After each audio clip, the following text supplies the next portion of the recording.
a number of things that I think everybody is getting so wrong that it's really important that we understand what the story behind the story is. Let me start with Jeremy Corbyn and Bernie Sanders. Jeremy Corbyn is the 66-year-old vegetarian who just took over Tony Blair's party in the UK. I mean, this is very much the equivalent of Bernie Sanders winning the Democratic primary.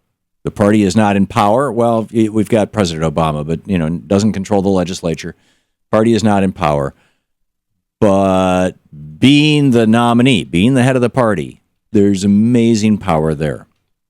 So why is it that the British establishment, by establishment I'm talking not just about the Labour Party, their version of the Democratic Party, their kind of institutional party of the workers.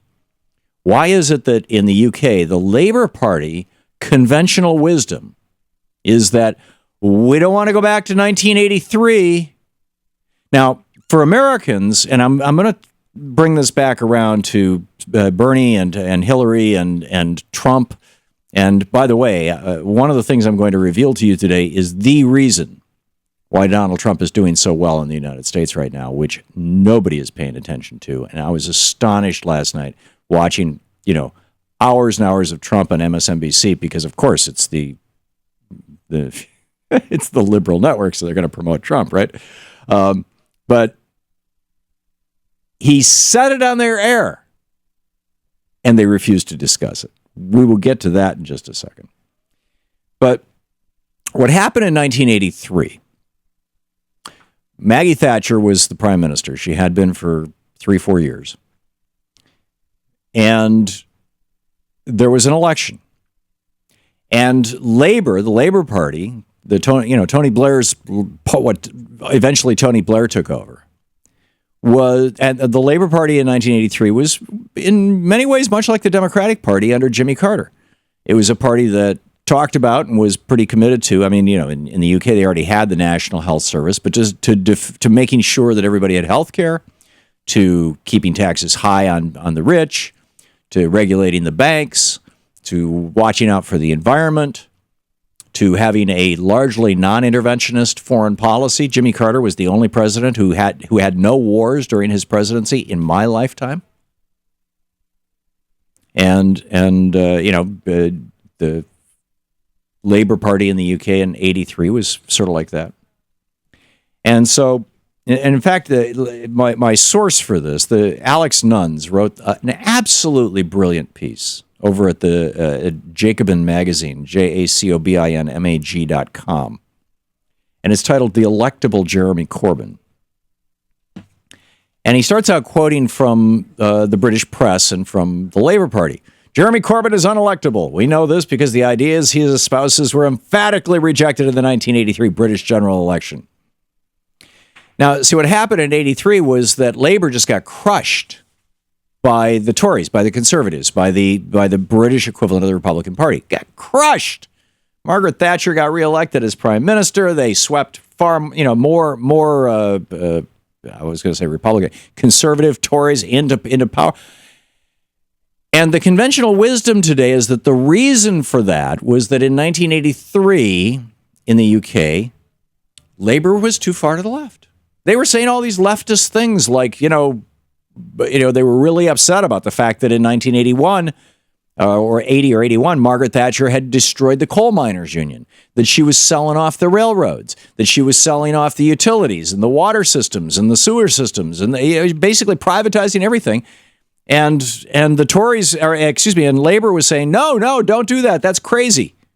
In retrospect, we know that Labour was right. But still, the conventional wisdom is that Labour was too far to the left in 83, and that's why they lost. And here's where it gets really interesting. And I had forgotten this history. And reading this, I'm going, oh, yeah, I remember this now. And you will too, right? Alex Nuns writes in Jacobin magazine, mag.com. Labour did not lose in 1983 because it was too left. Thatcher won because of the Falklands War. Prior to the April-June 1982, which is when the war happened, Now, the Falklands is, some islands off the coast of Argentina that have been disputed between Argentina and the UK for decades, for centuries, maybe who knows how long. And Maggie Thatcher went in and said, "We're taking these things back," or maybe the Argentinians said, "We're going to take them back from the UK." I don't remember how it started, but the way it ended was that the United Kingdom kicked the butt of the Argentinians. Okay, and they still control the Falklands, to the best of my knowledge. Prior to the war of April-June at 82, the Conservative Party, this was Maggie Thatcher's party, was slumped at a consistent 27% throughout late 1981 with a slight recovery in 82. But the Tories' popularity, I'm messing up my parties here.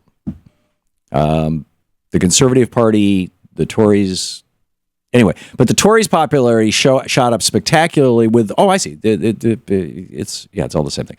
It shot up spectacularly with the war, hitting 51% in May and remaining above 40% right through the general election. Labour under Michael Foot supported the government's Falkland action. The Tory boost was not because Labour was anti-war. These days, Tony Blair insists those of us who lived through the turmoil of the 80s know every line of Corbyn's script, blah-de-blah-de-blah. But according to journalist Michael Cockrell, Blair drew a different lesson. He reportedly told Robin Cook, "The thing I learned is that wars make prime ministers popular." This is Tony Blair saying this. Tony Blair, who helped lie England, UK, into the Iraq War with George W. Bush. And now it's easy to see how he came to that tragic conclusion, writes Mr. Munn. Before the Falklands, Thatcher was the most unpopular prime minister since records began. But immediately after that, in June of 82, she scored the highest satisfaction rating she would ever achieve with 59% approval. Reagan saw that and said, "Oh, that's cool. Let's do the same thing down in Grenada." And he got this big bump. So, in the UK, they're saying, "Oh my God, let's not go with the policies of Jeremy Corbyn. We lost on those policies in 83. No, I'm sorry, you didn't lose on those policies in 83. Thatcher won on the fact that she won a war.